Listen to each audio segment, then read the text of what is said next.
So, hello there, and welcome to another episode of the Trade Compliance Podcast and the Trade Compliance Talks. Today, I have a question for you. What do you get when you combine research done at a university with trade compliance? You get fundamental research.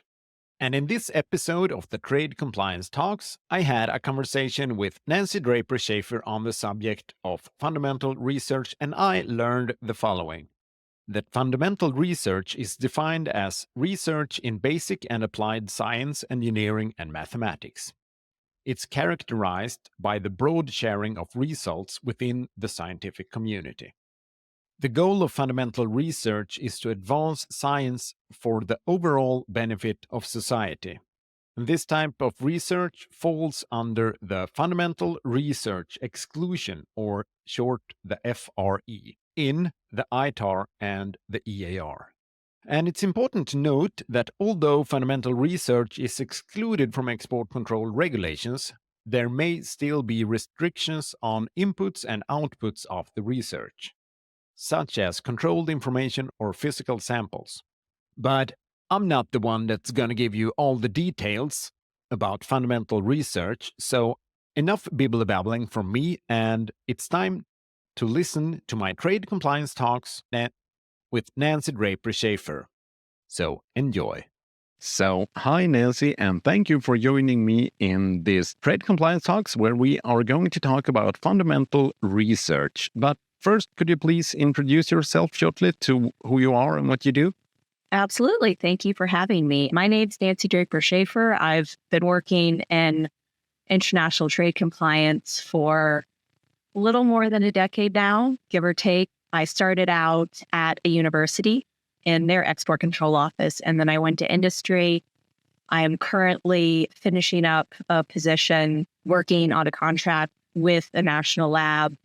And this coming Monday, I will be starting on Microsoft's international trade compliance team. So I've sort of bounced around in different areas of the regulations and different focuses during my career, and it's definitely been interesting. Sounds awesome, and congratulations to your new position. Thank you. So, what are we going to talk about today? Fundamental research. Now, the interesting thing there is it's not as straightforward as it sounds, which is the reason why we all have jobs.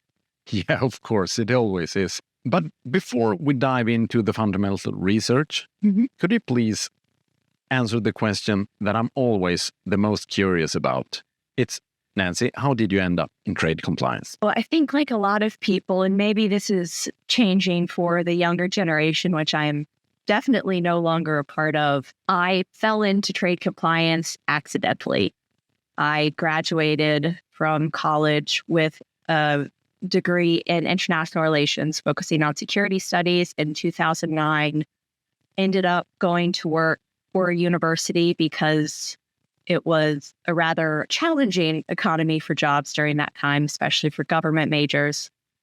The university paid for my master's, got that in national security or security studies, something I have to clarify when I'm talking to attorneys and say, I mean the things that can kill people, not the financial instruments. So after I graduated, moved towns, looking for a job, and saw the posting for the university's export control office. And I thought, federal regulations related to national security, I can do that. And turns out I quite can, because I really enjoy it. Yeah, well, for me, I always say that I had a really good plan of how my career would look like. And I was trying my best to follow that path. And somehow I took a left turn and ended up in trade compliance. And I've loved it ever since. I think that sums it up for a lot of people. Yeah, it really does. But I really want to meet that person that, like, at 11 feels like, wow, Mom, I'm going to be a trade compliance superhero when I grow up. I do not think that that person actually exists. No. Well, an interesting thing, just before we get into it, getting my master's, I worked at some professors who worked at the Naval War College, traveled internationally. One professor focused on space, and she had trips to China. These regulations never came up in class, never mentioned. So I think it's really interesting, even focusing on national security, didn't hear that this existed until I ended up working in. Yeah. Who knew about CUI before it hit your desk? Yep. So, moving on to the fundamental research, could you give a brief introduction to everyone what fundamental research actually is? Of course. So fundamental research, it's defined within both the international trade regulations, the IFAR, and the export administration regulations, the EAR. And generally speaking, the definition between the two is the same. And they both say fundamental research is research in basic and applied science, engineering, mathematics, where the results are broadly shared within the scientific community. That's not the exact definition, but that's what it says. So the two main parts of the definition are that, well, there are a few main parts. So basic and applied research doesn't differentiate between those two. And the research, there are no restrictions from a sponsor for national security reasons. And the research is meant to be published and shared broadly. So if you're meeting those last two conditions, you fall under the FRE. So that's the definition and the main parts to focus on. Now, of course, with trade compliance, conversation doesn't stop there. No, it never does. So in the awesome article you wrote, you mentioned something that's called NSDD 189. Could you elaborate on that one? Of course. So NSDD 189, NSDD stands for National Security Decision Book. And that is the document that underlies the fundamental research exclusion. It was published in 1985. President Reagan signed it, and it provides the definition for fundamental research, the background, and specifically what is covered under fundamental research. And it says, if the government thinks that something should not be fundamental research and a company or a university isn't treating it as proprietary research, it's not going to be published, then that research should be classified. So government thinks that something should be protected, you're supposed to classify it. Whether that happens in practice, debatable. So from what I understand, that could be the answer for my first question that I haven't asked yet. And that's what led to the creation of fundamental research exclusion during the Cold War. Well, Cold War was a really interesting times. Before switching to international relations, I focused on American politics. And, the 1980s, or from end of World War II to the 1980s, early 1990s, really interesting time in the United States and internationally. And the background for NSD, DD 189, is concern over the Soviet Union and Eastern Bloc countries acquiring U.S. technology that's going to support those countries' military industries and potentially undermine U.S. national security. So the U.S. government said, noticed that this was happening and needed to figure out, what are we going to do about this? And there was actually, and this is referenced in NSDD 189, there was a 1982 study on controls for scientific information, where they tried to figure out, how is this technology, information, et cetera, moving its way to non-allied countries, basically. And what that study showed was that scientific information wasn't really coming out of universities and fundamental research. That was actually responsible for a minor percentage of the technology transfer that was happening, which is part of the reason why, even with asking the question of how do we keep this technology protected, the U.S. government moved forward and said, we need to put these protections in place so that fundamental research can continue, because it's such an advantage to the United States. And how might recent issues like Chinese influence on American universities impact the future of the FRE? This is an interesting question. And anytime you're talking about export control regulations and how they might change in the future, we're all looking into our crystal balls and trying to figure out what might happen. But I do think there's the potential for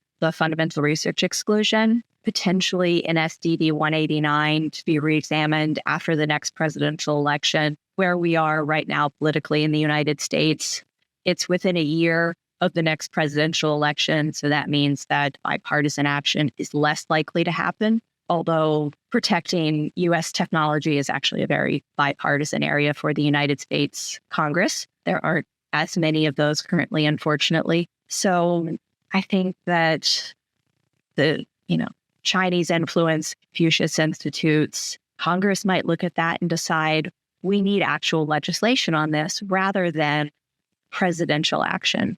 And it's also possible that NSDD 189 will not be reaffirmed. It's been reaffirmed twice since it was published. Hasn't changed either of those times. It's not guaranteed that that's going to happen. So if the NSDD 189 goes away or changes, that's going to impact the regulations. Or if there's legislative change, that's going to impact the regulations. So we'll continue to watch and see what happens there. Yeah, and I can help drawing some similarities between FRE and CUI. I'm not sure if I'm the only one, but I feel that the dynamics, how it works, like protect data, protect knowledge, it's somewhat similar. Or what do you think? It absolutely is. And export controlled information is one of the subcategories of CUI that's supposed to be controlled and handled in a specific way. I don't think that they would go further and say that fundamental research falls into a specific area. I think that they would just leave it as export controlled information. Maybe, yeah. Who knows? We are still figuring out CUI. Yes, I really am, for sure. And how does the ITAR's restriction of fundamental research to U.S. universities affect collaboration with entities outside the U.S.? So if a university is doing ITAR research, which there aren't as many just because it's more expensive in terms of overhead for a university to do that research, if they want to collaborate with a foreign institution or university, that's going to require a license. Full stop. Or certain parts of that activity will require a license. Although now that I'm saying that out loud, I'm second guessing myself. I'm sorry. I've been up for a little while this morning. Now, thinking about the ITAR, there are significant barriers to international collaboration.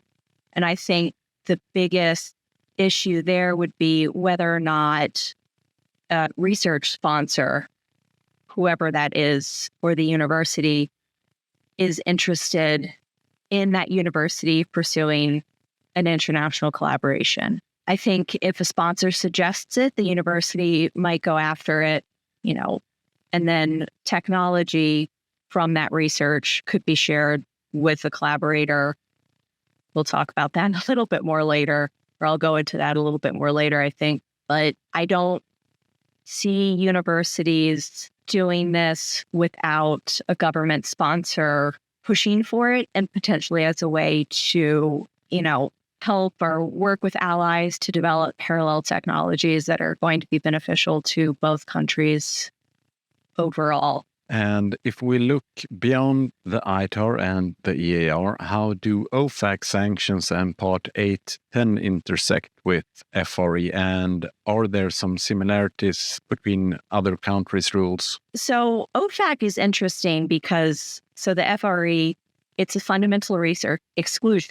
If the FRE applies, then certain technology, information, software, it's excluded from the regulations, from the ITAR and the EAR. OFAC restrictions will still apply. Those don't go away. OFAC could never go away. Their mission is to enforce economic and trade-based sanctions, and they typically focus on money flows and provisions of services. So you can have fundamental research where the research activity ends up falling underneath the category of a service provision. And if you're talking about a prohibited entity, there's going to be a restriction on that. And you need to go talk to FAC and figure out if there is either general license. They do actually have some general licenses for research activities, of publishing activities, or if you need to get a specific license from OFAC for that. And this usually comes into play with universities in Iran or Cuba. I don't know if it comes up with Venezuela, since they're a more recent entrance to the fact universe in terms of fairly heavy restrictions. And then, thinking about Part 810 regulations, these are the Department of Energy's nuclear regulations that focus on technology. So they only focus on, the intangible things. In the United States, the Nuclear Regulatory Commission and Bureau of Industry and Security, they're responsible for the stuff. And the interesting thing is, for Part 810, there is provision for fundamental research. So as long as it's not proprietary, if it's pretty much like the EAR and the ITAR, if you're intending to publish it and it's not proprietary, then it's fundamental research and it's excluded from the scope of Part 810 regulations. And universities actually do a lot of nuclear research, not all of them, but there are some fairly large players there. So I'm sure they take advantage of that. Yeah. Really interesting. And you mentioned intangibles. Could you provide some example of challenges researchers might face in distinguishing tangible and intangible outcomes, as the FRE applies only to intangibles? Yeah, absolutely. So I think the hard part there is when people think about the fundamental research exclusion, they just focus on fundamental research is excluded from the regulations. What I'm doing is fundamental research. I'm going to publish. I'm going to share this. There are no restrictions on this. Good. I don't need to worry about export at all. There are no restrictions. I can do whatever I want.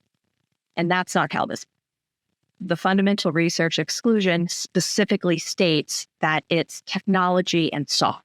So if a researcher, for example, with COVID, there was a lot of collaboration cross borders on developing the vaccine. Those researchers, Schaeffer had a presentation about this at their update in 2022, and it's up on their website now.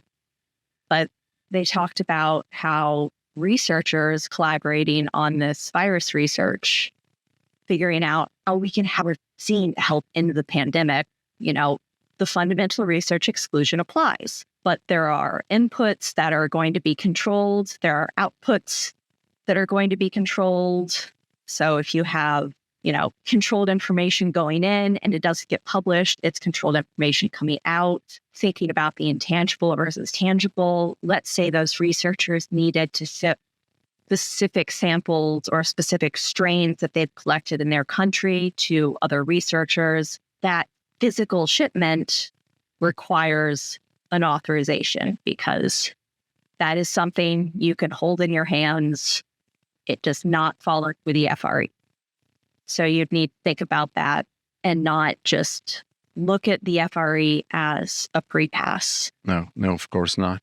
And how do you believe the FRE adapts to future advancements in technology and research? So I think, right now, a lot of interesting research is happening in AI, and all of the outputs from artificial intelligence, machine learning, neural networks, it all falls into the category of intangible and software. Like, there's no physical item that comes out of that. It's all information.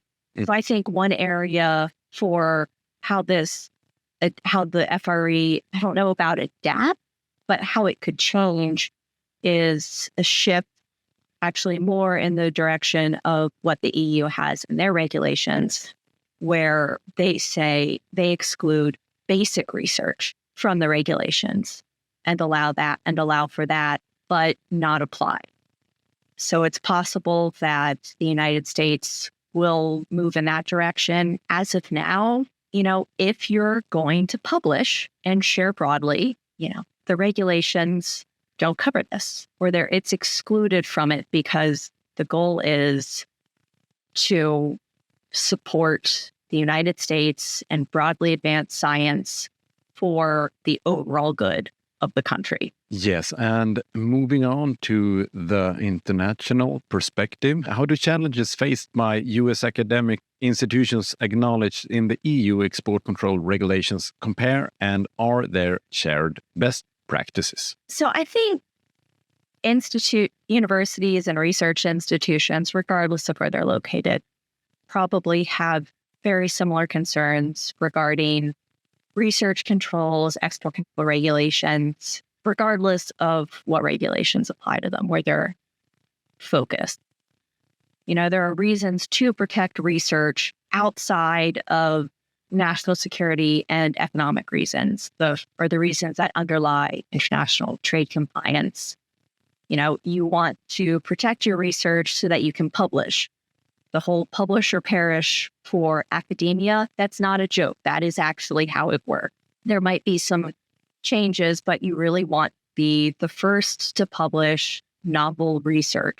If you're not protecting that in some way, not going to help your career. So if your goal is to publish, the FRE applies. But until you publish, you don't want to go email somebody you just met at a conference your unpublished result. That's just not intelligent. There are no regulatory restrictions. It's not a good idea. Well, it's not illegal to be stupid, but it's unhealthy. That's a great way to put it.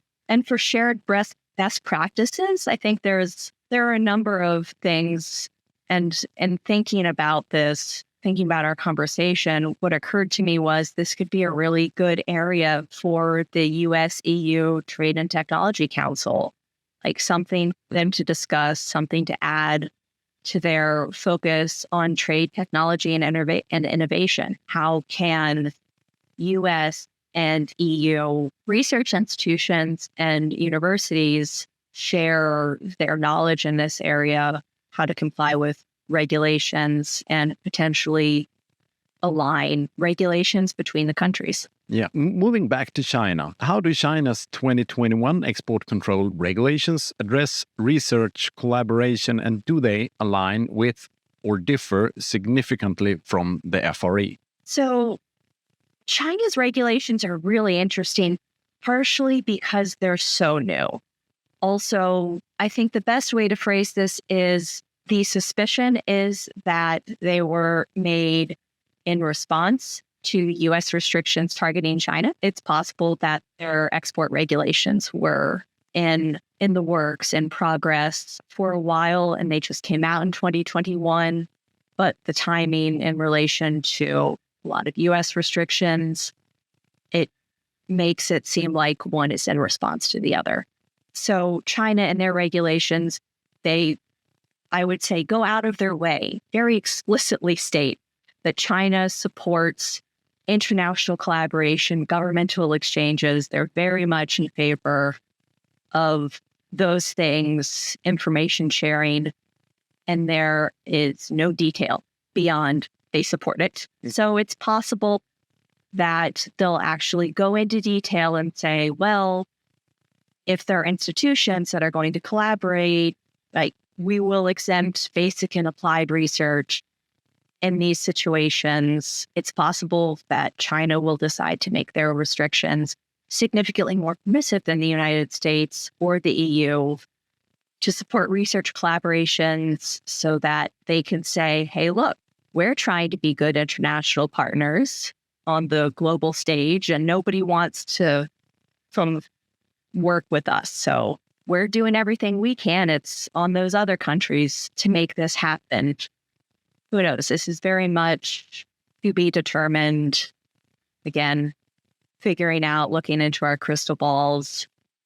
We're going to have to see what happens here. Yeah, for sure. And for some reason, there is always a crystal ball present in trade compliance. I'm amazed, but it always comes down to the crystal ball. But just out of curiosity, do you know if China actually didn't have any export control regulations before 2021?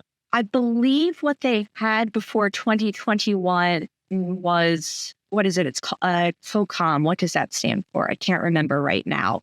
They had something, but it wasn't a sort of codified set of rules called export control regulations. So you had to do specific things. A lot of I know for years, there's been a big focus on information coming into China rather than information going out of China. So companies bringing information into China, doing joint ventures, developing different things. I think that the 2021 regulations are the first codification of here's how we're focusing on information flowing out of the country. But I might be wrong there, and I welcome anyone to correct me on that and point me in the direction of here's what existed before. Yes. So if anyone have the answer to that question, please drop a comment. And some future outlooks. How might ongoing legislative action, how do you pronounce that? Legislative actions, such as bills targeting China, influence the future of FRE and research collaborations? So, like I said earlier, China is actually a rare bipartisan area for the U.S. Congress, which I think makes it significantly more likely that we will have legislation focused on this area in the future.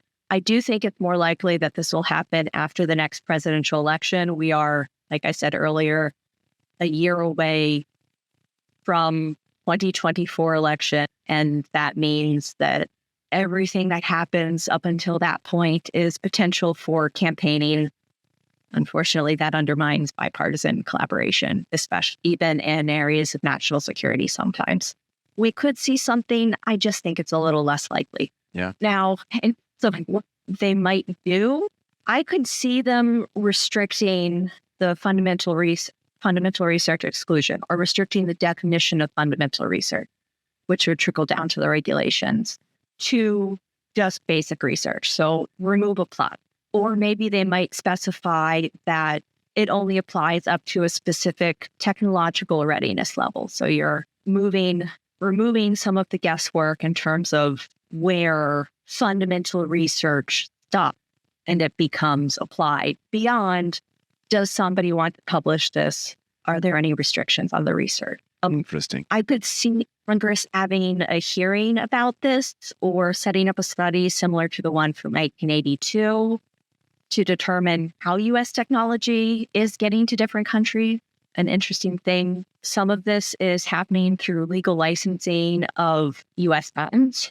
That's how some technology is getting out. So it's possible that there could be some restrictions on that, at least for U.S. government technologies, because I don't think Congress has the ability or really the desire to say U.S. companies can't license their patents to overseas companies without authorization, broadly speaking. Obviously, for some controlled technologies, that's already in place, but I don't know if they would want to do this as like a global statement.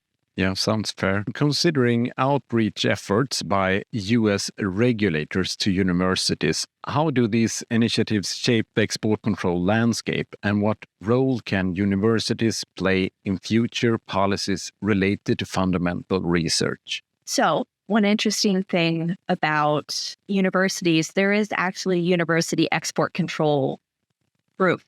It's called the Association of University Export Control Officers, AECO. I believe is the pronunciation. There's always been some discussion about that.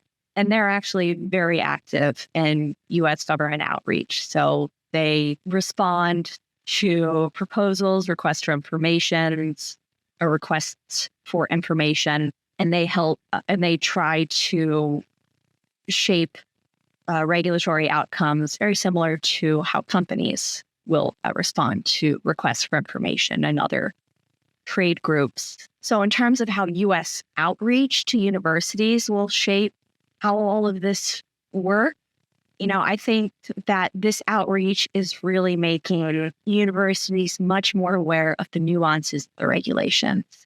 And there's a move away from the sort of fast and dirty. It's fundamental research. I don't have to think about the regulations at all. And recognizing, oh, okay, so fundamental research, that's going to cover this. If we want to ship samples, if we want to ship equipment, we want to travel, there are going to be other factors to consider. So I really think that that's what outreach is doing. It's providing support to universities. And, I think this is true in industry and even more so for universities.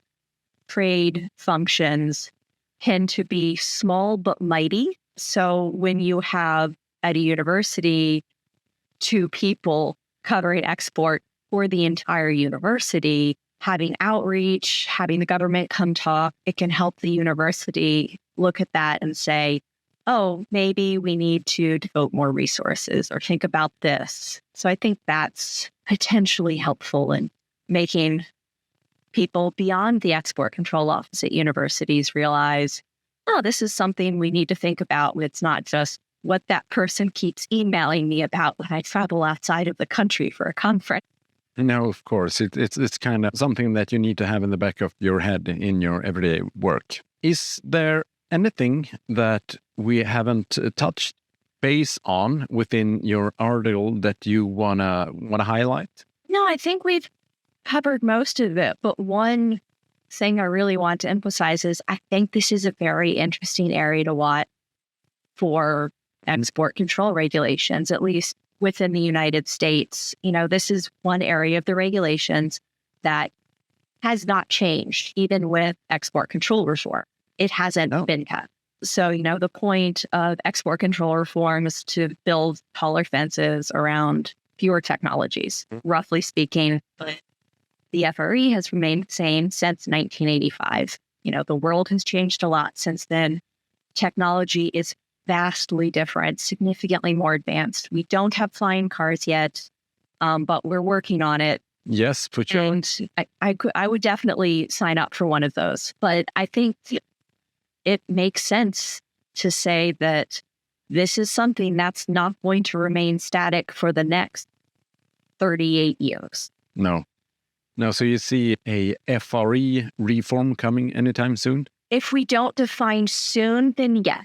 Yeah, of course. In less than 38 years, yes, I think that will happen. I think probably within the next 3 to 5, I would be very surprised if there wasn't some action in this area, potentially less, especially with, focus on AI, quantum computing. These are really big areas for research institutions and universities, and the government's trying to figure out how to control them beyond application-based controls, where right now, if AI is directly related to something that's controlled, then it's going to be controlled. Or quantum computing, if it's beyond the controlled, if it operates beyond the controlled parameters listed in the regulations, then it's, but I think that the government's going to want to help figure out specific controls on those, and that could lead to changes to the fundamental research exclusion and fundamental research, broadly speaking, within the regulations. Yes. So you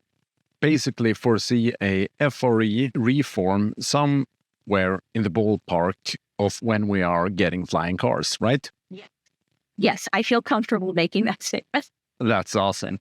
And if anyone want to read your article, of course, everyone want to read your article because it's a real gem. But how do they do if they want to read it? Yes. So it's forthcoming in the December issue of World ECR. So if you have a subscription, which it's a great publication, I highly recommend it. Also, their conferences are incredibly informative. We've passed the ones for this year. I think there might be some conferences in the spring, but I know that they have them in the fall. Highly recommend it. So if you want to read my article, World ECR is the way to do it.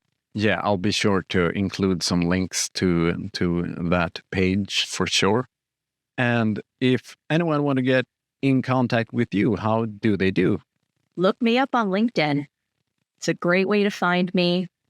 Nancy Draper Schaefer, joining Microsoft, so you can find me that way. My picture looks a little different, but just ignore that. it's nothing left for me than to give a big thank you and a big shout out to you, Nancy, for this really awesome and information-packed trade compliance talk about fundamental research. And I really think this was a real gem of information-packed fundamental research goodies. So thank you for taking the time, and I hope to speak to you anytime soon. Absolutely. Thank you for having me.